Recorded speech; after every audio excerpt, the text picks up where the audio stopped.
శ్రీ మహాగణపతే నమః. శ్రీ సరస్వత్యే నమః. శ్రీపాదవల్లభ నరసింహ సరస్వతి శ్రీ గురు దత్తాత్రేయాయ నమః. ఆదరంగా దానం చెయ్యి. బాగుంది. మనం ఎన్నెన్నో మాటలు జ్ఞాపకం చేసుకున్నాం వేరే వేరే విధంగా. అయినా ఇంకా ఎన్ని మాటలు జ్ఞాపకం చేసుకున్నా చాలదులేండి.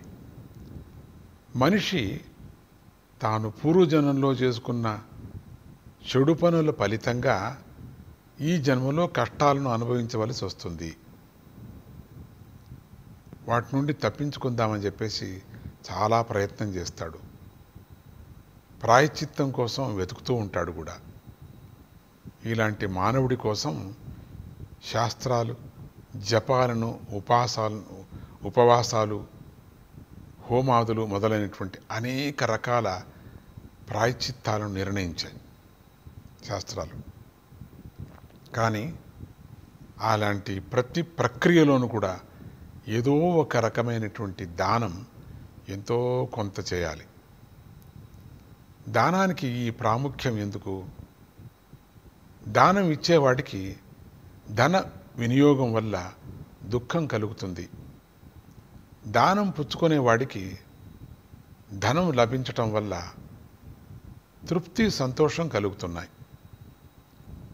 తృప్తి యొక్క స్థాయి మనకు దొరికే వస్తువు మీద ఆధారపడి ఉంటుంది కదా. 10 బస్తాల బియ్యం దొరకటం వల్ల కలిగే తృప్తి 10 కాసుల బంగారం దొరికితే కలిగే తృప్తి ఒకటి కావు. వాటిలో సూక్ష్మ భేదం ఉంది. ఈ భేదం దేవతాశక్తులపై ప్రభావాన్ని కలిగిస్తూ ఉంటుంది. అందుకనే విభిన్న దేవతలకు విభిన్న దానాలను శాస్త్రాలు నిర్దేశించాయి. శాస్త్రాలు ఈ రహస్యం తెలియనటువంటి దాత తాను ఇచ్చే దానం వీలైనంత తక్కువ ఖర్చుతో ముగించాలని అని అనుకుంటుంటాడు ఎప్పుడు కూడా. అది ఎంత పొరపాటు.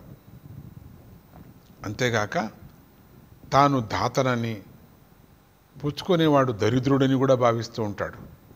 ఇది ఇంకా పెద్ద పొరపాటు. ఆ భావాన్ని తన మాటల్లోనూ చేష్టల్లోనూ ప్రకటించి దానం కూడా చేస్తూ ఉంటాడు. ఇలా చేసి తనకు మంచి ఫలితం రావాలని ఆశిస్తూ ఉంటాడు. దానం పుచ్చుకున్న వ్యక్తికి సంతోషం కలగకపోగా చివరకు అవమానం కూడా కలుగుతూ ఉంటుంది. దీనివల్ల దాతకు చెడు ఫలితమే కలుగుతుంది.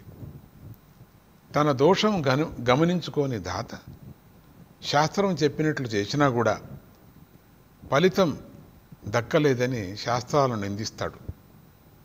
దీనివల్ల మరింత పాపం మూటగట్టుకుంటూ ఉంటాడు.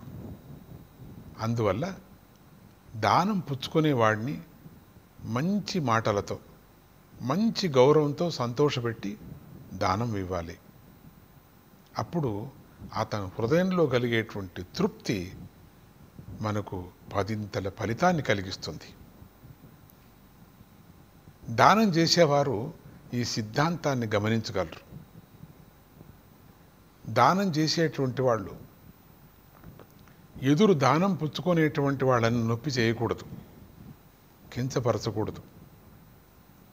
ఏదో లేండి, మా ఇంటికి వచ్చి భోంచేశారు మీరు, మరేదో తృప్తి అయింది, మీ ఆకలి కూడా తీరిందిలేండి, ఏదో ఇట్లే వస్తూ ఉండండి అప్పుడప్పుడు అంటే ఆ తినేవాడికి ఏం కావాలో చెప్పండి.